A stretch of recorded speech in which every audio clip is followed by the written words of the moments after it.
అనంతపురం జిల్లా కూడేరు మండలం అరవకూరు వద్ద జాతీయ రహదారిపై ఘోర రోడ్డు ప్రమాదంలో ఇద్దరు యువకులు సజీవ దహనమయ్యారు. అరవకూరు వద్ద జాతీయ రహదారిపై బొలెరో వాహనం బైక్ను ఢీకొనడంతో ప్రమాదం జరిగింది. వజ్రకరూరు మండలం పందికుంటకు చెందిన ఇద్దరు మిత్రులు 20 ఏళ్ల అజిత్ కుమార్, 22 ఏళ్ల ఆకాష్ ద్విచక్ర వాహనంపై అనంతపురం బయలుదేరారు. రాత్రి సమయంలో అరవకూరు వద్ద జాతీయ రహదారిపై ఎదురుగా వచ్చిన బొలెరో వాహనం వీరిని ఢీకొట్టింది. అనంతరం బొలెరో వాహనం మరో ఆటోపైకి దూసుకెళ్లింది. బొలెరో ఢీకొన్న వెంటనే ద్విచక్ర వాహనం పెట్రోల్ ట్యాంక్ పేలిపోయి ఒక్కసారిగా మంటలు వ్యాపించాయి. బైక్ మీదున్న అజిత్, ఆకాష్ మంటల్లో చిక్కుకొని సజీవ దహనమయ్యారు. బైక్ నంబర్, ఫోన్ నెంబర్ ఆధారంగా మృతులను పోలీసులు గుర్తించారు.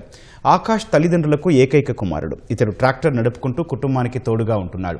అజిత్ గ్రామంలో వెల్డింగ్ పనులు చేస్తుంటాడు. ఎక్కడికైనా ఇద్దరు కలిసే వెళ్తుంటారు. శనివారం కూడా ఇద్దరు కలిసి వెళ్తుండగా ప్రమాదంలో చనిపోవడం గ్రామంలో విషాదం నింపింది.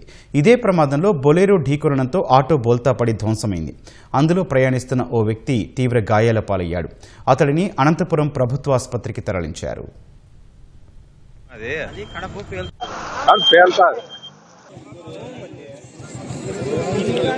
బండి కాలిపోయిందా?